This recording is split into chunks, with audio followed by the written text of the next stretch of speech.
Hello everyone, मैं शुभम आप सभी का मैथोलिक्स चैनल पर स्वागत करता हूं। और आज हम अपना परसेंटेज का पार्ट 7 जिसके अंदर हम मिसलेनियस क्वेश्चंस देखेंगे। इससे पहले हम 6 पार्ट कंप्लीट कर चुके हैं जिसके अंदर परसेंटेज के लगभग सारे टॉपिक हमने कवर अप कर लिए हैं, लेकिन वहाँ से अगर कुछ बचता है तो हम मिसलेनियस क्वेश्चंस के अंदर उसको पढ़ लेंगे आज। ठीक है, तो चलिए अपना आज का क्लास स्टार्ट करते हैं।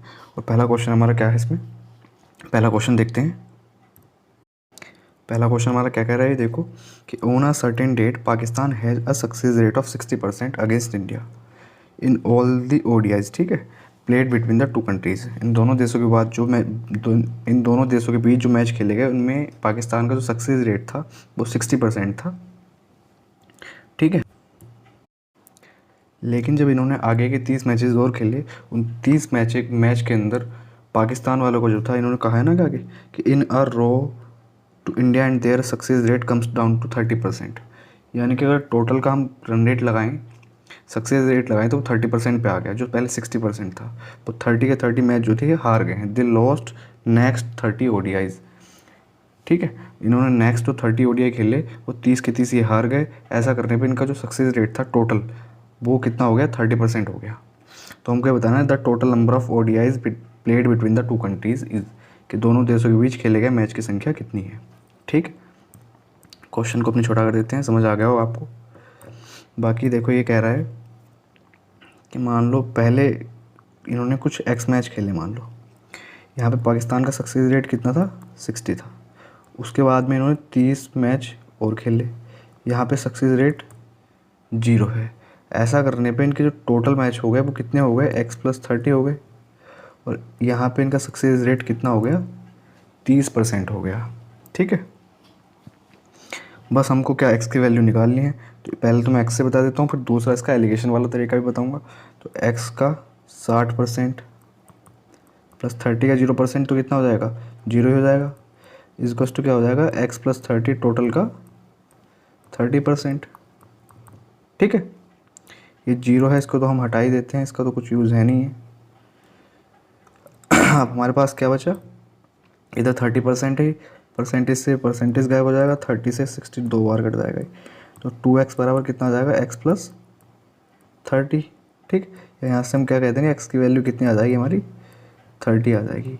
तो टोटल नंबर ऑफ मैचेस बताने थे हमको कि टोटल उसने मैच उन्होंने कितने खेले। तो मुझे एक बात बताओ, 30 तो उन्होंने यहाँ खेले हैं ये, और 30 बाद में खेले हैं, यानी कि कुल मिला के कितने मैच खेले हैं, कुल मिला के कितने मैच खेले हैं, टोटल उन्होंने 60 मैच खेले हैं। 30 पहले खेल लिए प्लस बाद के 30 जिनमें वो हार गए थे, यानी कि कुल मिला के 60 मैच उन्होंने खेल ले हैं। यही इस क्वेश्चन में हमसे पूछा गया था। ठीक,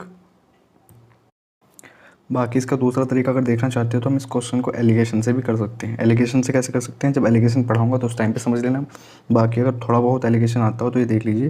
पहले सक्सेस रेट कितना था, 60% था। जब दोबारा में ये खेले उस टाइम पे सक्सेस रेट 0% था। कुल मिला के टोटल कितना आया सक्सेस रेट, 30% हो गया। ठीक है, बस यहाँ से एलिगेशन लगा दो। ये 30 में से 0 जाएंगे, 30 बचेगा, और 60 में 30 जाएंगे तो कितना बचेगा हमारा, 30 ही बचेगा। यानी कि कितना रेशो आ गया, 1:1 का रेशो आ गया। और बाद वाले की वैल्यू हमको 30 मैचेस दे रखा था, इस बाद वाले एक की वैल्यू 30 है, तो पहले वाले एक की वैल्यू भी कितनी हो जाएगी, 30 ही हो जाएगी। और कुल मिला के 30 और 30 कितने, 60 मैच टोटल हो जाएंगे। ठीक है, ये इसका एलिगेशन वाला तरीका हो गया। अपना नेक्स्ट क्वेश्चन देखते हैं क्या है। एक आदमी अपनी आय का 75% खर्च करता है, उसकी आय में 20% की वृद्धि होती है और उसके व्यय में भी 10% की वृद्धि होती है, तो उसकी बचत में कितने % की वृद्धि हुई है, हमको इस क्वेश्चन के अंदर बताना है। ठीक है, एक्स मान के 75% को 4-3 करके भी कर सकते हो, लेकिन मैं इसको एक बड़ा अच्छा तरीका बताता हूँ। मान लो हमारी इनकम है, एक्सपेंडिचर यानी कि खर्च, ठीक है, और सेविंग यानी कि उसका बचत कितनी है। हमने माने कि 100 रुपये उसकी इनकम थी स्टार्टिंग में, उसमें वो कितना 75% खर्च करते रहे, यानी कि 75% उसने लगा दिया। ठीक है, 100 रुपये उसकी इनकम थी, 75 रुपये उसने खर्च कर दिए, तो सेव कितने रुपये कर रहा होगा, 25 रुपये सेव कर रहा होगा वहाँ से। ठीक है, 25% कह दो, कुछ भी कह दो, 25 यूनिट कह दो, है ना, इतने सेव कर रहा होगा। लेकिन हुआ क्या, इसने क्वेश्चन के अंदर ये कहा है अब कि अगर हम उसका इनकम जो है, उसकी इनकम 20% बढ़ा दें, इनकम कितनी कर दें उसकी 120 कर दें, यानी कि 100 का 20% कितना होता है 20, इसको 20 बढ़ाया, ठीक है। उसका व्यय यानी कि उसका एक्सपेंडिचर हमने 10% बढ़ा दें, तो 75 का 10% कितना होगा 7.5 हो जाएगा, ठीक है 7.5। तो ये कह रहा है कि यहाँ पे कितना बदलाव होगा। ऑब्वियस सी बात है कि हमारे जब हमने 20% उसको बढ़ाया है और एक्सपेंडिचर इतना ज़्यादा खर्च नहीं किया है ना, कम किया है, तो सेविंग हमारी बढ़ेगी। मुझे एक बात बताओ, हमने यहाँ 20 बढ़ाए, लेकिन इस 20 में से 7.5 ही हमने गवाए हैं, यानी कि खर्च किए हैं, तो कितने ही सेव कर रहे होंगे 12.5 का हम सेविंग कर रहे होंगे एक्स्ट्रा, ठीक है। एक्स्ट्रा सेविंग हमारी है।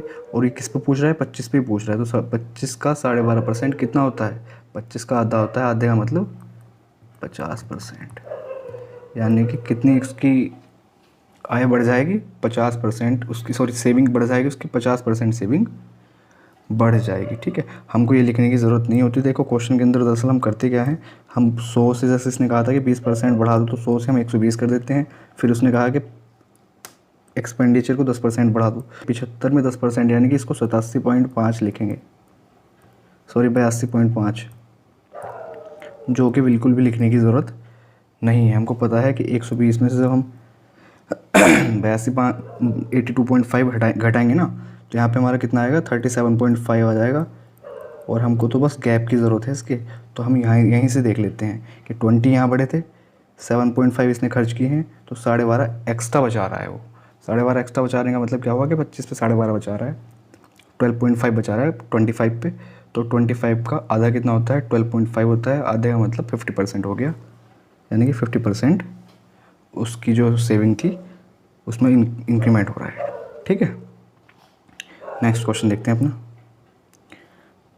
Fresh fruit contains 68% water and dry fruit contains 20% water, how much dry fruit can be obtained from 55 kg of fresh fruit, ठीक है। ताज़े फल में 68% पानी है और सूखे फल में 20% पानी है। मुझे एक बात बताओ, ये 68% से 20% कैसे हो गया। मान लो हमारा कोई हम ताज़ा फल लेके आए, उसमें 68% वाटर है, क्या है वाटर है, तो उसके अंदर पल्प कितना होगा, उसके अंदर पल्प 32% होगा, ठीक। लेकिन कुछ टाइम हमने उसको रख दिया, तो उसके अंदर क्या सूखेगा, क्या पल्प सूख जाएगा, क्या पल्प कभी नहीं सूखेगा, उसके अंदर का वाटर सूखेगा। वाटर सूखने के बाद कितना हो गया 20% वाटर हो गया और पल्प 80% हो गया।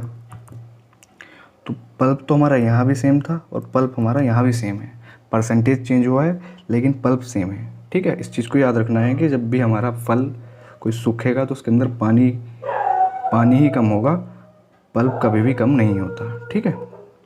तो अगर 55 kg का कोई हम ताज़ा फल लेके आते हैं, तो उसके अंदर 32% क्या है पल्प है, ठीक है। यानी कि इतना हमारे पास टोटल पल्प आ गया। हमको ये बताना है कि सूखा फल कितना होगा, ठीक है। How much dry fruit can be obtained from 55 kg। तो हमने कहा कि x, इसको मान लो कि x इसमें से हमारा क्या होगा पल्प निकलेगा, ठीक ठीक है। हमने ड्राई फ्रूट को यहाँ क्या मान लिया, हमने ड्राई फ्रूट को कह दिया कि यहाँ ड्राई फ्रूट x होगा, तो x का 80% क्या हो जाएगा इसके बराबर हो जाएगा। बस अब तो क्वेश्चन में कुछ नहीं बचा, ये परसेंटेज दोनों साइड से कैंसिल आउट हो जाएगा, ठीक। 8 से इसको डिवाइड करोगे तो 10 बार जाएगा, ये 4 टाइम्स चला जाएगा, ठीक है। हमारे पास इधर कितना रहेगा, ये 55 2 जा कितने 4 जा कितने होते हैं 220 इज इक्वल्स टू 10x, और 10 से भी एक x 0 कैंसिल आउट हो जाएगा, तो x की वैल्यू कितनी आ जाएगी 22 आ जाएगी, ठीक है। तो हमारा राइट आंसर क्या हो जाएगा बी ऑप्शन 22 kg। इस क्वेश्चन को एक बार फिर से समझ लो, ठीक है। इस क्वेश्चन में देखो दोबारा समझने के लिए ये है कि बस एक चीज़ ध्यान रखनी है कि पल्प हमेशा सेम होगा, ठीक। जो पल्प हमारा यहाँ था, यानी कि 55 का 32% कितना था हमारे पास पल्प था, किस में फ्रेश फ्रूट के अंदर, तो जितना पल्प यहाँ था दूसरी साइड में भी ड्राई फ्रूट के अंदर भी उतना ही पल्प निकलेगा, जो कि किसका ड्राई फ्रूट का 80% है, ठीक। तो x का 80% निकाल दिया, x की वैल्यू यहाँ से हमने फाइंड आउट कर दी। अपना नेक्स्ट क्वेश्चन देखते हैं। Income of a person is increase by ₹4800, ठीक है। Tax rate decreases from 12% to 10%, payable tax is same as before if in both condition 20% of income is tax free, find his current income. देखो जैसे कि question हमारा क्या कह रहा है कि किसी व्यक्ति की आय 4800 रुपये से बढ़ जाती है। क्वेश्चन हिंदी में जो थोड़ा आगे पीछे हो रहा है इसको देख लेना। कर की दर 12, जो हमारा टैक्स लग रहा था वो 12% से घट के 10% हो जाता है। देकर पहले की तरह ही है, यानी कि जितना हम टैक्स पहले पे कर रहे थे उतना ही टैक्स अभी भी पे कर रहे हैं। ठीक है। यदि दोनों स्थिति में 20% आय कर मुक्त हो, अगर 20% इनकम जब हमारी है, इनकम का 20% उस पर टैक्स नहीं लगता है, तो उसकी वर्तमान इनकम हमको बतानी है। ठीक है। ये क्वेश्चन हमारा देखो जैसे कि हमने पढ़ा नहीं था, लास्ट किसी भी टॉपिक में नहीं पढ़ा है परसेंटेज के, तो इसको यहाँ पे कर लेते हैं। ये बड़ा अच्छा क्वेश्चन है और आ जाता है, कई बार पूछा हुआ क्वेश्चन है, सीजीएल में भी आया हुआ है, तो इसको यहीं कर लेते हैं। ठीक है। ठीक है। इस क्वेश्चन को मैं दोनों तरीके से बताऊंगा, एक तो शॉर्ट में बताऊंगा, और पहले इसको हम क्या करते हैं कि पहले इसको हम बेसिक से देख लेते हैं कि बेसिक से कैसे इस क्वेश्चन को बनाना है। देखो बेसिक भी आना चाहिए, शॉर्ट तो हमको सीखना ही सीखना है, लेकिन उसके साथ साथ बेसिक भी आना चाहिए, क्योंकि बेसिक कॉन्सेप्ट से हमारे शॉर्ट फॉर्म निकलती है, शॉर्ट चीज़ें निकलती हैं। अपने आप बना लिया करोगे शॉर्ट, पर कॉन्सेप्ट सीखो सबसे पहले कि कॉन्सेप्ट क्या है। ठीक है। इसने क्या कहा है कि इसकी इनकम एक्स थी, मान लो इनिशियली इसकी इनकम एक्स थी, अब कितनी हो गई, 4800 रुपये बढ़ गई है, एक्स प्लस 4800 हो गई। ठीक है। अब इसने कहा कि पहले टैक्स जो था 12% लग रहा था, और अब टैक्स कितना लग रहा है, 10% लग रहा है। ऐसा करने पे अच्छा 20% जो इसने कह दिया कि 20% आय जो है, इनकम जो है वो फ्री है, उस पर टैक्स नहीं लगेगा, तो वो तो दोनों ही तरफ 80% आएगा। उसको हम लिखें या ना लिखें कोई फ़ायदा है नहीं। जब 20% फ्री कह दिया तो हमको पता है हमारी एक्स का 80% पे टैक्स लग रहा होगा, तो 80% ही इधर आएगा और 80% ही इधर आएगा, आपस में दोनों कैंसिल आउट हो जाएंगे, इसलिए उसको लिखने की ज़रूरत नहीं है। तो ठीक है। तो हमारा एक्स पे जो 12% टैक्स लगा के इतना टैक्स आ रहा है, और एक्स प्लस 4800 पे 10% टैक्स लगा के ये कुछ टैक्स आ रहा है, और इसने कहा कि दोनों टैक्स आपस में सेम है, दोनों ही जो टैक्स यहाँ से हम टैक्स हमने पे किए हैं, दोनों ही टैक्स यहाँ हमारे सेम है। बस यहाँ से एक्स की वैल्यू कैलकुलेट करनी है, परसेंटेज से परसेंटेज कट जाएगा, सॉरी परसेंटेज कट जाएगा। ठीक है। 5 से 2 से काट लो, ये 6 टाइम कट जाएगा, और ये 5 टाइम्स हो जाएगा डिवाइड, तो 6x कितना आ जाएगा, बराबर 5x प्लस 48 पंजे 120, यानी कि कितना होता है 48 पंजे 240, 24,000 आ जाएगा। ठीक है। ये x की वैल्यू क्या आ जाएगी हमारी, 24,000 आ जाएगी। ये तो हमारी हो गई कौन सी, पहली वाली आय। लेकिन इसने क्या कहा है क्वेश्चन के अंदर, इसने क्वेश्चन के अंदर कहा है कि इसकी प्रेजेंट आय बताओ, प्रेजेंट कितनी है, प्रेजेंट इनकम कितनी है इसकी, 24,000 में इसने कहा है ना कि 4800 और बढ़ गई है। ठीक। तो अब कितनी हो गई, 28,800 हो गई। यही इसने हमसे क्वेश्चन के अंदर पूछा था। ऑप्शन नंबर सी हमारा राइट आंसर हो जाएगा। अब इसका हम शॉर्ट तरीका देखते हैं कि शॉर्ट में कैसे करते हैं इसको। ठीक है। शॉर्ट में देखो, मैं अगर आप लोगों ने मेरी लास्ट वीडियो देखी हो जिसमें मैंने प्रोडक्ट कॉन्स्टेंसी सिखाया था, ठीक है, उसमें मैंने क्या बताया था कि दो चीज़ों का अगर प्रोडक्ट हो रहा हो और उनका जो रिज़ल्ट निकल के आता है उसको हमने कांस्टेंट कर दिया हो, तो जो दोनों आपस में चीज़ें होती हैं ना, एक दूसरे के अपोजिट होते हैं उनका रेशो। जैसे कि हमने वहाँ पे क्या किया था, हमने किया था कि price into consumption is equals to expenditure. अगर एक्सपेंडिचर सेम है हमारा, तो प्राइस और कंजम्पशन जो है एक दूसरे का, उनका रेशो एक दूसरे का अपोजिट हो जाएगा। तो ऐसे ही यहाँ देखो, इनकम इनटू उस पर हम जितना टैक्स पे कर रहे हैं वही तो हमारे किसके बराबर हो जाएगा, इनकम टैक्स के बराबर हो जाएगा, नहीं हो जाएगा। ठीक। और इसने इनकम टैक्स को क्या कह दिया है, इनकम टैक्स को इसने कह दिया है कि दोनों ही कंडीशन में इनकम टैक्स क्या है, फिक्स है। इनकम टैक्स जितना देना है दोनों कंडीशन में बराबर है। ठीक। अब हमको ये चीज़ दिख गई कि इनकम टैक्स अगर दोनों ही कंडीशन में सेम है, तो अगर हम इनकम, हमारी इनकम का रेशो क्या, सॉरी हमारे टैक्स का रेशो क्या है, टैक्स हमारा 12% से 10 हुआ है। ठीक। तो हमारी इनकम पे क्या हो, इनकम हमारी कितनी हो गई होगी, इनकम हमारी इसकी उल्टी हो गई होगी, यानी कि 10 से 12 रही होगी। ठीक है। 10 से क्या रही होगी, 12 रही होगी। बस अब हम इस क्वेश्चन में कुछ नहीं बचा। यहाँ पे कितना गैप आ रहा है, 2 का गैप आ रहा है। उसने कहा ये 4800 के बराबर है, 2 की वैल्यू 4800 के बराबर है, तो हमको बाद वाली बतानी है। तो 12 की वैल्यू कितने के बराबर होगी, 12 की वैल्यू हमारी 28,800 के बराबर आ जाएगी। ये सब बहुत अच्छा तरीका है, इसीलिए प्रोडक्ट कॉन्स्टेंसी वाली वीडियो को ज़रूर देख लेना अगर ना देखी हो किसी ने, ठीक है। हम टैक्स और इनकम हमारी उल्टी हो जाएगी एक दूसरे की, इनके रेशियो क्यों हो जाएगी, क्योंकि हमारा जो इनकम टैक्स है वो दोनों ही कंडीशन में सेम है, ठीक। बस अब कुछ यहाँ बचता नहीं है, डायरेक्ट ही हो गया। तो बाकी इसको इस तरीके से पेपर में क्वेश्चन को करके आना है, जो दूसरा वाला हमारा मेथड है, ठीक। बहुत आसानी से और बहुत जल्दी क्वेश्चन को कर सकते हो। नेक्स्ट क्वेश्चन अपना देखते हैं हमारा क्या है, इसका आंसर हमारा क्या आ गया, सी ऑप्शन आ गया। नेक्स्ट क्वेश्चन देखते हैं। The sum of income of A B and C is ₹72,000। A, B and C spends 80%, 85% and 75% of their income respectively. The ratio of their saving is 8:9:20. Find the income of A. A की income हमको बतानी है। इसने क्या कह रखा है कि A, B, C की जो टोटल इनकम है तीनों की अगर हम मिलाएं तो 72,000 रुपये, ठीक, जिसमें से 80% A खर्च कर लेता है, ठीक है, स्पेंड कर रहे हैं। A 80% खर्च कर लेता है, B 85% खर्च कर लेता है और C 75% खर्च कर लेता है। उसके बाद इनके पास जो इनकी सेविंग है ना, वो किस रेशो में है, 8:9:20 के रेशो में, ठीक है। तो हमें A की आय बतानी है, A की आय कितनी है, करते हैं इस क्वेश्चन को, ठीक है।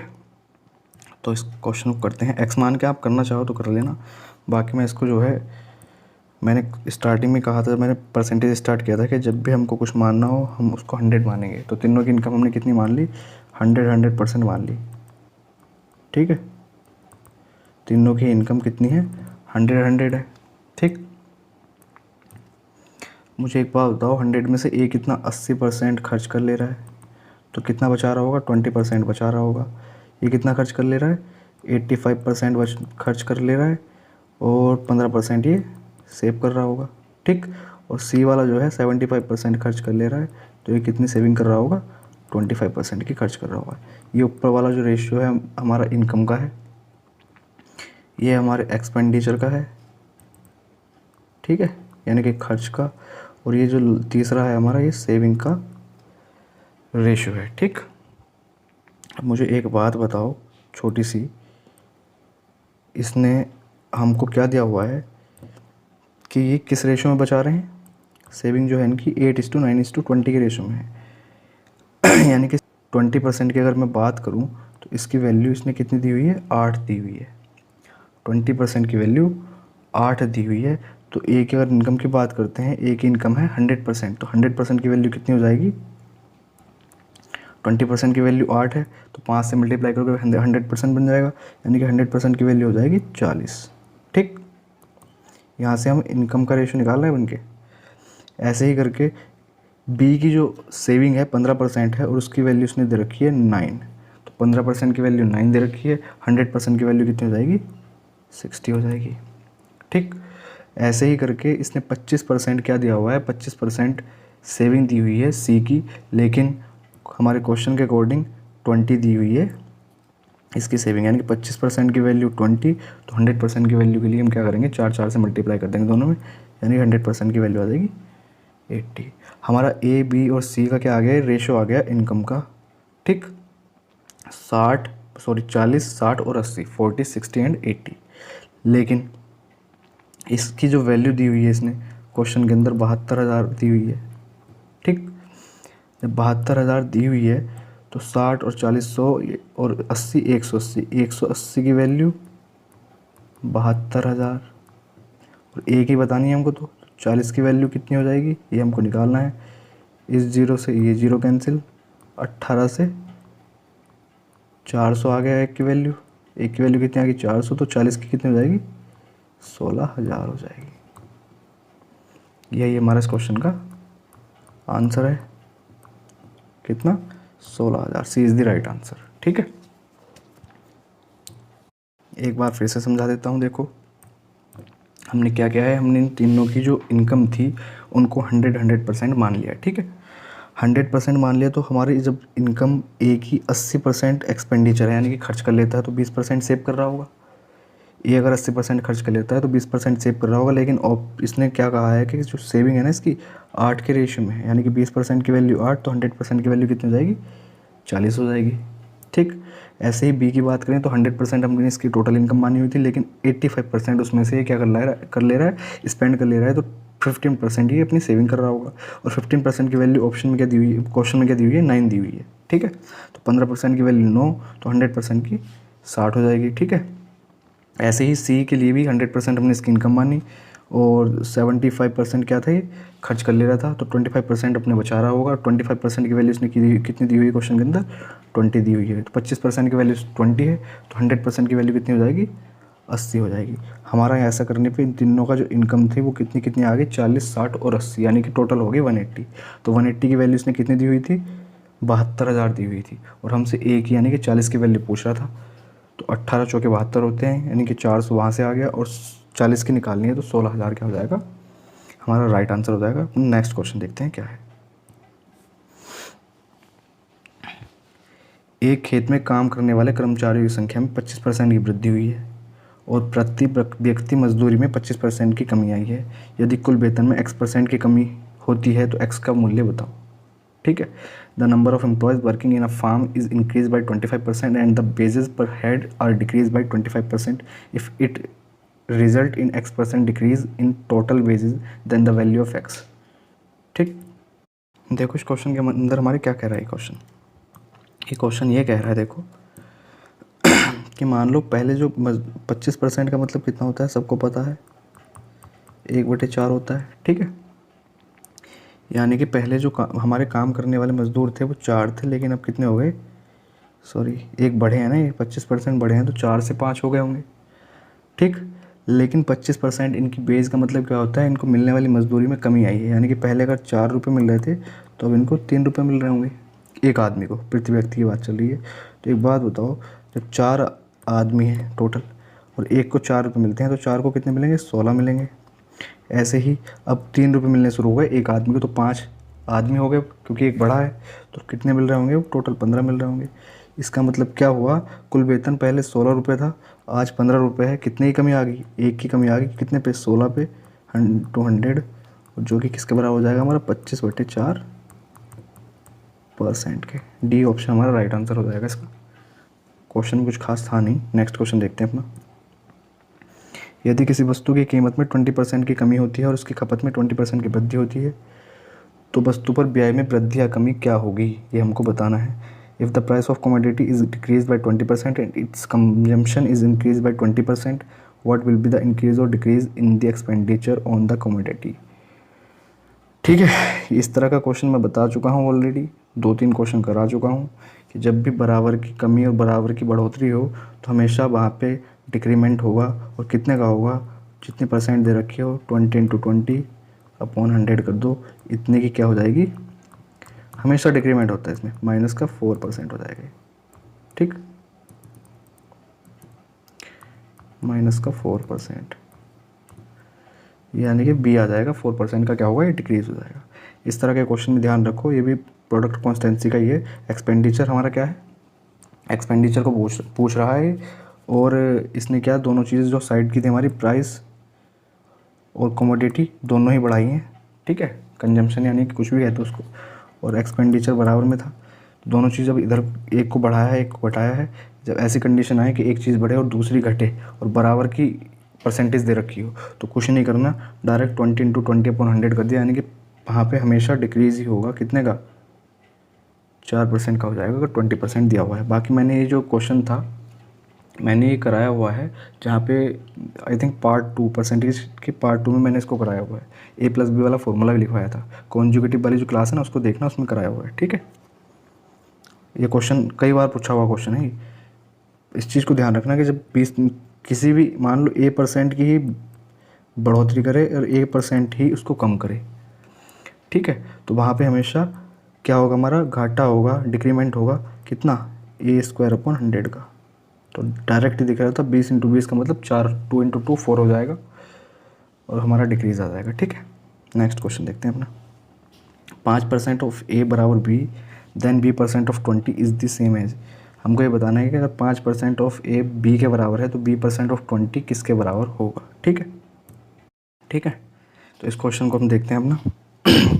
इसने क्या कहा है कि 5% of A is equals to है B। ठीक, और हमसे क्या पूछ रहा है कि b% ऑफ 20 क्या होगा। एक चीज़ हमेशा ध्यान रखो, या तो इसको मैं b% ऑफ 20 लिख दूँ, या फिर इसको मैं क्या लिख दूँ, b का 20% लिख दूँ। दोनों ही चीज़ सेम होती हैं, ठीक है। परसेंटेज या तो b के साथ लगा लो, मल्टीप्लाई में दे रखा है तो किसी के साथ भी परसेंटेज लगा लो, उसकी वैल्यू 1/100 ही होगी, ये ध्यान रखो, ठीक। तो इसीलिए इस क्वेश्चन में हम क्या करेंगे, हम यहीं पे क्या कर देंगे, इम्प्लीमेंट कर देंगे इसका जो इसने पूछा है क्वेश्चन के अंदर कि b का 20% बताना है।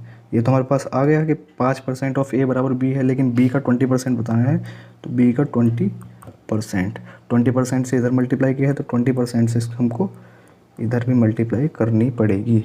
लेकिन इसकी तो हमको वैल्यू चाहिए, इसकी तो हमको वैल्यू चाहिए, तो इसको तो हम छेड़ेंगे नहीं, इसको इस वाली साइड को हमको सॉल्व करना पड़ेगा, LHS वाली जो हमारी साइड है, ठीक। तो यहाँ से हमारा क्या आ जाएगा, ये यहाँ से हमारा आ जाएगा 5 से इसको काट दो 20 टाइम्स, ऑप्शन के फॉर्म में बनाना है ना, तो ऊपर क्या बचा हमारा 20% ऑफ a अपॉन 20 रह गया, जो कि डी ऑप्शन है, ठीक है, जो कि डी ऑप्शन है, बाकी और कोई तो नहीं होगा। हमारा डी ऑप्शन इसका राइट आंसर हो जाएगा। हमने इस वाली साइड को ऑप्शंस के अकॉर्डिंग चेंज किया है, ठीक। अपना नेक्स्ट क्वेश्चन देखते हैं। In a blaze, each of the 60% of families has a cow. Each of the 30% of family has a buffalo, and each of the 15% of the families has both a cow and a buffalo. In all, there are 96 families in the blaze. How many families do not have a cow or a buffalo? Question को उसको हिंदी में समझो। ये कह रहा है कि एक गांव में 60% परिवारों के पास गाय है, 30% परिवारों के पास भैंस है, और प्रत्येक 15% परिवारों के पास या तो एक गाय है या फिर एक भैंस है, ठीक है। मतलब दोनों ही चीज़ें, हाँ, एक गाय और एक भैंस है। सभी में गांव में 96 परिवार हैं, कितने परिवारों में गाय या भैंस नहीं है, ये हमको बताना है, ठीक है। इसको ऐसे देखो कि 60% परिवारों के पास तो क्या है, गाय है, प्लस 30% के पास भैंस है, ठीक। अब इसमें से टोटल मान लो कितना, 100% मान लो टोटल, बस, और क्या, 100% ही होगा। 100% क्या परिवार माने हमने, ठीक है। 60% के पास काऊ है, 30% के पास बुफेलो है, लेकिन 15% हमारे ऐसे हैं जिसके पास दोनों चीज़ें। तो मुझे एक बात बताओ, जब दोनों ही चीज़ें हैं तो 15% इसमें भी इंक्लूड हो रहा है, 15% इसमें भी इंक्लूड हो रहा है, तो एक 15% को हमको माइनस करना पड़ेगा। ऐसा करने पे क्या आएगा हमारे पास, यहाँ से 60 30 90 90 में से हमारे 15 जाएंगे तो कितना बचेगा, 75% ऐसे हैं जिनके पास या तो गाय है या भैंस है, ये दोनों ही चीज़ हैं, ठीक। तो बचे हुए जो 25% हैं वो कैसे होंगे, जिनके पास कुछ भी नहीं होगा, ठीक है। 25% बचे हुए ऐसे होंगे उस गांव के अंदर, परिवार 25% जिनके पास कुछ भी नहीं होगा। तो 25% किसका निकालना है हमको, 96 तो टोटल थे, तो 96 का 25% निकालना है। 25% का मतलब क्या होता है, 1/4 होता है, यानी कि 96/4 इज इक्वल्स टू 24। तो 24 हमारे पास ऐसे परिवार आ गए जो कि जिसके पास ना ही गाय है ना ही भैंस है, कुछ भी नहीं है उसके पास, ठीक। एक तरीका तो इसका ये हो गया। दूसरा तरीका क्या होता है, इसका वेन डायग्राम होता है। मैं डायग्राम से आपको समझाता हूँ, 1 मिनट रुको, ठीक है। मैंने ये डायग्राम बना लिया। ये वाला पहला वाला जो डायग्राम है काऊ के लिए है, और ये उन परिवार के लिए है। दूसरा वाला जिसके पास बुफेलो है, ठीक।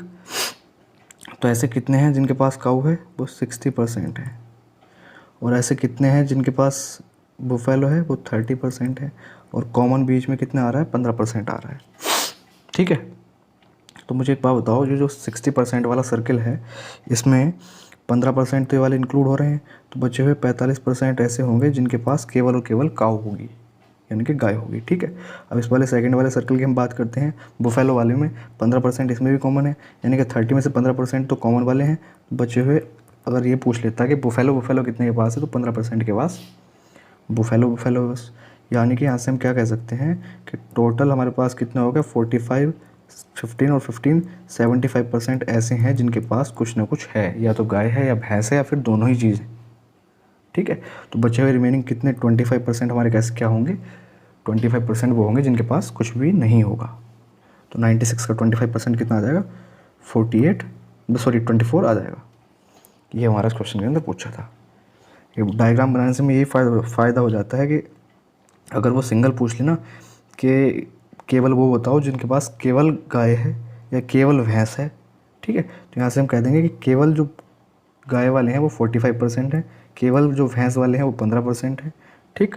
इस तरीके से हम अलग अलग सिंगल सिंगल भी उनके निकाल सकते हैं। ये 60% वो हैं जिनके अंदर ये 15% भी इंक्लूड है, यानी कि हो सकता है जो 15% है ये क्योंकि दोनों में कॉमन है ना, जिसके पास दोनों ही चीज़ है, ठीक। नेक्स्ट क्वेश्चन देखते हैं अपना।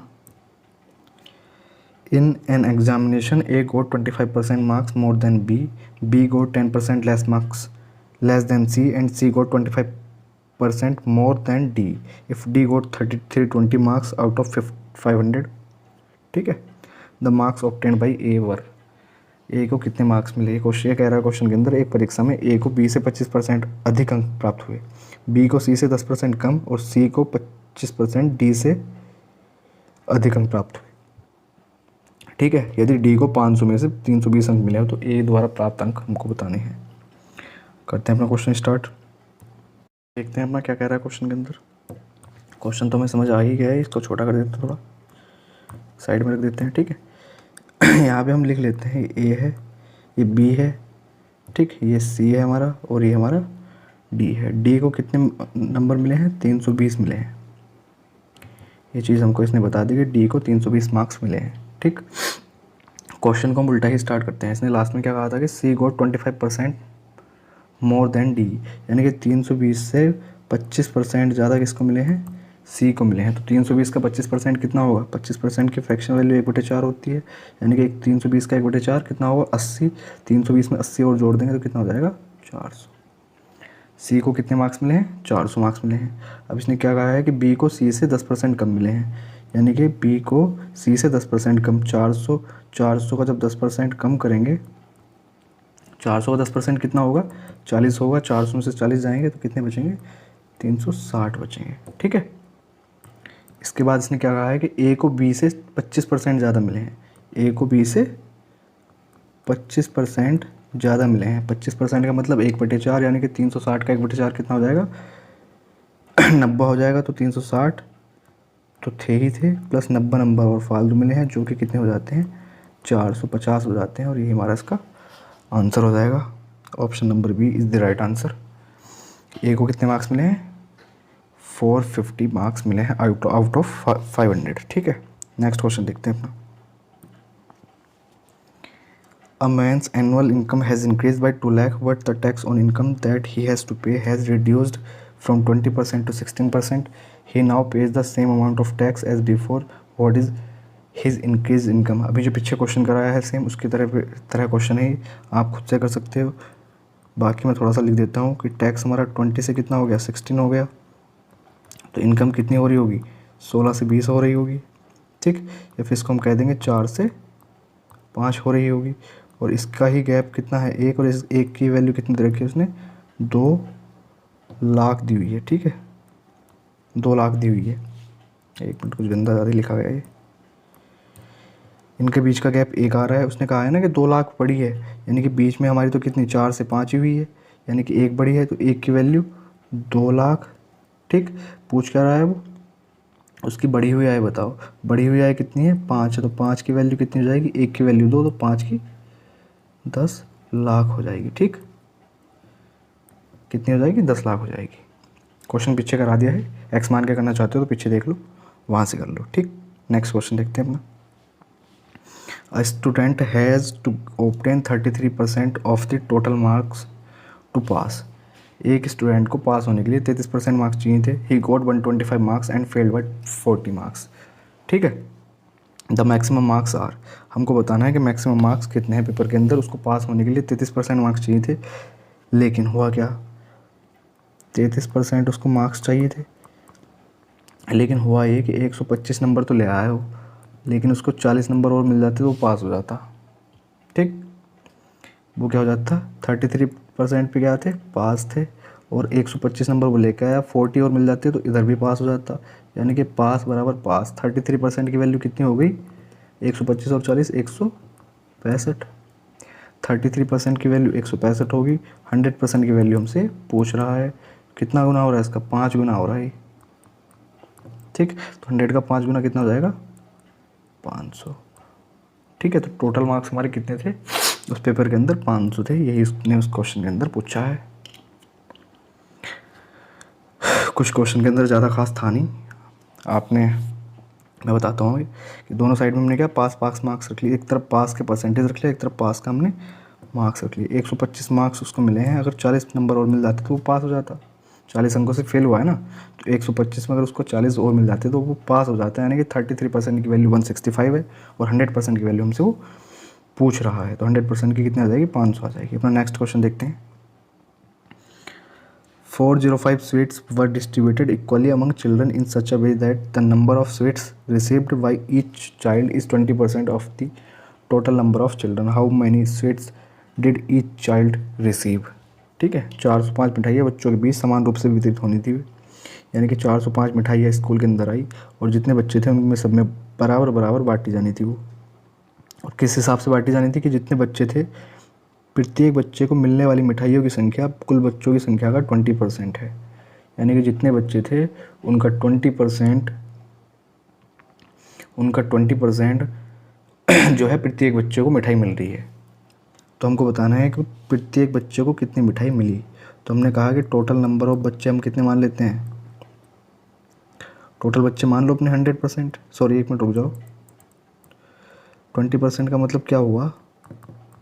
1/5। ठीक, यानी कि अगर 5 बच्चे थे तो हर किसी को कितनी कितनी मिठाई मिल रही है? 1 मिठाई मिल रही है। ये तो हुआ इसका मतलब। 20% का मतलब 1/5 होता है। तो नीचे यानी कि 5 बच्चे थे तो हर किसी को कितनी कितनी मिठाई मिल रही है? 1 मिठाई मिल रही है। ठीक है, तो बस अब तो हमारे पास कुछ बचा ही नहीं। 5 बच्चे हैं, 5x पे लगा लो, रेशो बना लो इसका, इंटू 1x। 5x बच्चे हैं, हर किसी को 1 मिल रही है। ठीक, और ये किसके बराबर है? 405 के बराबर है। टोटल मिठाई आ गई ना हमारी। मान लो 5 बच्चे हैं, हर किसी को 1 मिल रही है, तो कितने? 5 मिठाई होंगी टोटल। लेकिन हमको यहाँ x पे लगाना पड़ेगा क्योंकि हमको एग्जैक्ट वैल्यू नहीं पता है। ठीक, तो यहाँ से हम क्या कह देंगे? 5x² की वैल्यू कितनी आ जाएगी? 405। इस 5 से इसको काटेंगे तो 5 8 जा और 5 बन जाए। यानी कि x² की वैल्यू कितनी आ गई? 81। ये x की वैल्यू क्या आ जाएगी? √81। ठीक, या फिर x की वैल्यू हम जानते हैं 81 जो √, किसका होता है? 9 का स्क्वायर होता है। ठीक, x की वैल्यू हमारी क्या आ गई? 9 आ गई। और यही हमसे इसने पूछा था क्वेश्चन के अंदर कि हर किसी बच्चे को कितनी मिठाइयाँ मिलेगी। यानी कि 1 की वैल्यू 9 हो गई, तो 5 की वैल्यू कितनी हो जाएगी? 45 हो जाएगी। ठीक है, यानी कि बच्चे कितने थे? 45 थे। और हर एक बच्चे को कितनी मिठाई मिल रही थी? 9 मिठाई मिल रही थी एक बच्चे को। आई होप आपको क्वेश्चन ये क्लियर हो गया होगा। नेक्स्ट क्वेश्चन देखते हैं अपना। Gaurav spends 30% of his monthly income on food article, 40% of the remaining on conveyance, ठीक है, and clothes, and saves 50% of the remaining. If his monthly salary is 18,400, how much money does he save every month? ये कह रहा है कि गौरव नाम का एक लड़का है, वो 30% जो है अपनी इसके पास मतलब जो उसकी इनकम है उसका 30% अपने खाने पे खर्च कर लेता है। 40% जो है मतलब बचे हुए का 40% अपने कन्वेंस पे खर्च कर लेता है। ठीक, और जो उसके पास बचता है उसमें से 50%, रिमेनिंग का 50% वो सेव कर लेता है। और उसकी टोटल इनकम 18,400 है। तो उसकी सेविंग बतानी है कि सेविंग कितनी है उसकी। ठीक, 1 मिनट छोटा कर लेते हैं साइड में।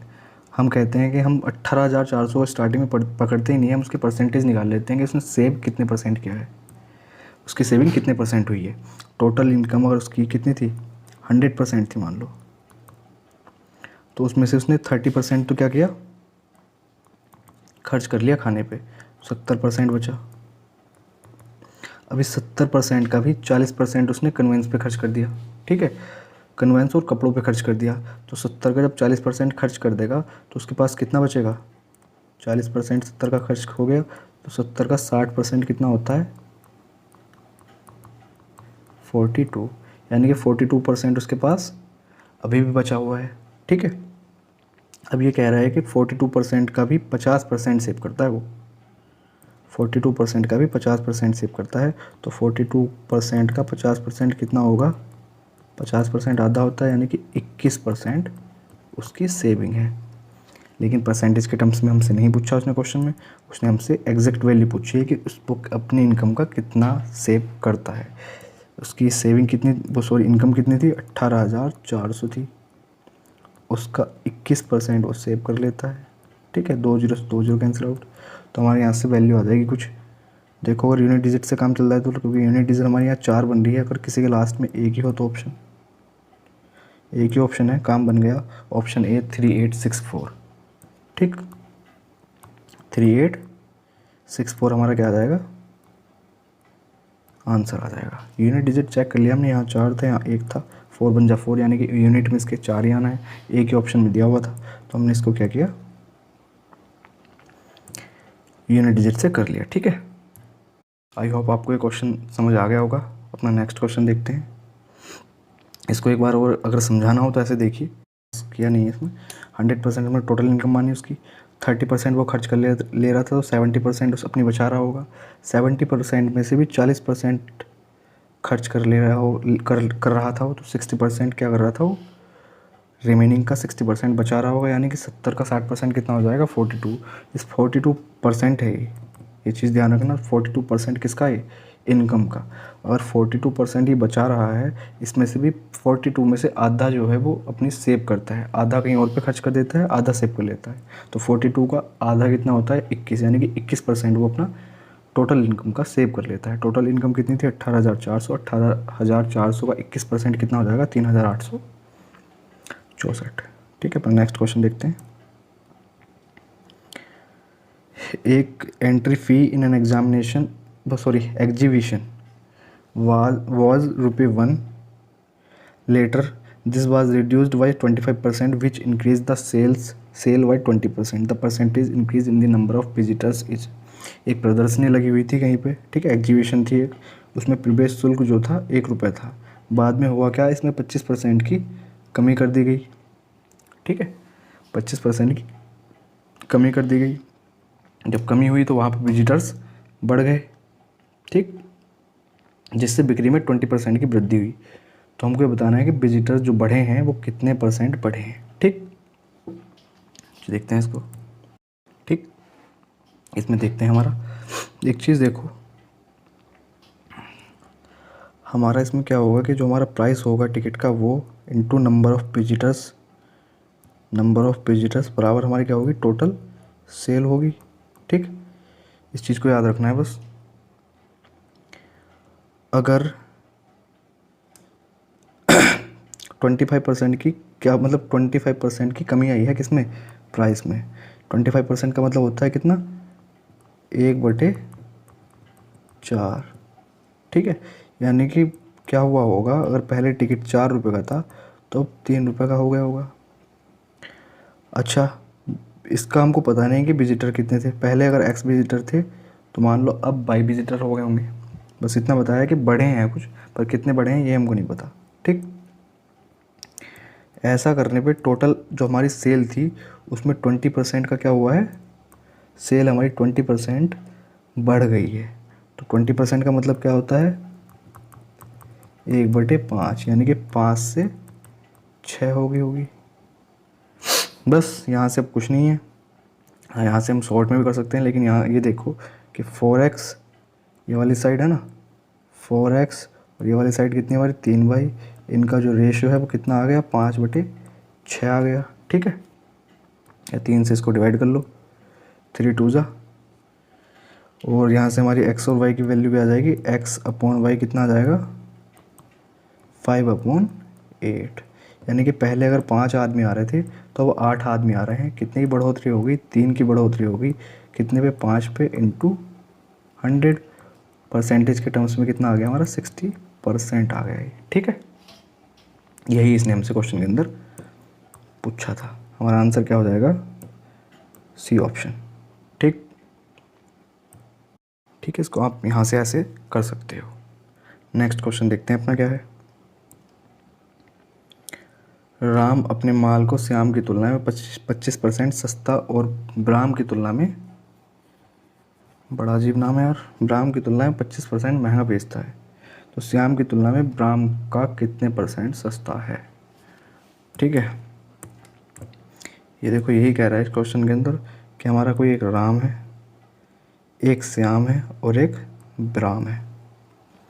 Ram sell his goods 25% cheaper than Shyam. तो 25% का मतलब क्या हुआ? अगर श्याम 100 रुपये का बेच रहा है कोई चीज़, तो ये 25% सस्ता यानी कि 75 का बेच रहा होगा।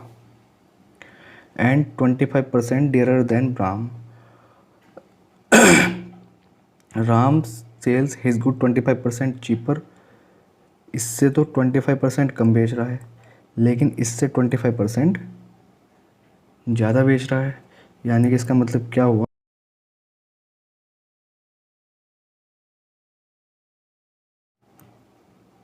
ये देखो, इससे कितना 25% एक्स्ट्रा बेच रहा है। 25% का मतलब होता है 1/4। यानी कि अगर ब्राह्म इसको 4 का बेच रहा है तो ये 5 का बेच रहा होगा। और इस 5 की वैल्यू कितनी है? 75 है, यानी कि 15 गुना हो रहा है। कितना हो रहा है? 15 गुना। तो 4 की वैल्यू कितनी आ जाएगी? 15 गुना करेंगे तो 60 आ जाएगी, 50 नहीं। ठीक है, कितनी आ जाएगी? 60 आ जाएगी। अब इसने क्वेश्चन में क्या कहा है कि how much percent is Brahm good cheaper than Shyam. तो ब्राह्म का जो गुड है ये हमारा कितना है? 60 है। श्याम का 100 है। इससे कितना चीपर है? हमको साफ साफ दिख रहा है कि 40% चीपर है। 40 का गैप है, 100 पे पूछ रहा है, तो 100 पे कितना हो जाएगा? 40% हो जाएगा। That's all. तो B is the right answer हमारा 40%। ठीक है, इस क्वेश्चन में कुछ खास था नहीं। इसने यही कहा था कि राम जो है हमारा श्याम से 25% लेस बेचता है, यानी कि अगर श्याम 100% बेच रहा है किसी आइटम को, तो राम 75% बेच रहा होगा। लेकिन राम जो है ब्राह्म से 25% एक्स्ट्रा बेचता है। 25% का मतलब कितना होता है? 1/4। इसका मतलब क्या हुआ कि अगर ब्राह्म 4 रुपये का बेचता है कोई आइटम, तो राम उसको कितने का बेच रहा है? 5 रुपये का बेच रहा है, क्योंकि 1 रुपया एक्स्ट्रा बेच रहा है वो। और 5 की वैल्यू 75 है, यानी कि 15 गुना हो रहा है, तो 4 की कितनी हो जाएगी? 60 हो जाएगी। ठीक, तो 100 से 60 होगी कोई वैल्यू, यानी कि कितना डियरर बेच रहा है वो? 40% डियरर पे बेच रहा है। ठीक, ठीक है, नेक्स्ट क्वेश्चन देखते हैं हमारा क्या है। अच्छा, आज के क्वेश्चंस हमारे यहीं ख़त्म होते हैं। ठीक है, तो हमने मिसलेनियस कुछ क्वेश्चंस देखे किसके परसेंटेज की, तो आप इसको अच्छे से रिवाइज कीजिए और अपने घर पे बैठ के प्रैक्टिस कीजिए। अगर कोई क्वेश्चन ऐसा है जो नहीं आता, तो आप टेलीग्राम पे आके मुझे मैसेज कर सकते हैं, वहाँ पे आके पूछ सकते हैं। बाकी टेलीग्राम चैनल का मैं अपने लिंक डिस्क्रिप्शन में दे दूँगा। सारी की सारी PDF आपको, अच्छा कंटेंट वहाँ पर मिल जाएगा। आइए वहाँ पर ज्वाइन कीजिए इसको। सारी की सारी मेरी PDF मैं जो यहाँ पर कराता हूँ वो भी आपको वहाँ मिल जाएंगी। ठीक है, और इससे अलग भी इंग्लिश का GS का, इन सब का आपको कंटेंट वहाँ पे मिल जाएगा। तो ठीक है, थैंक यू सो मच और मिलते हैं नेक्स्ट वीडियो में। Thank you.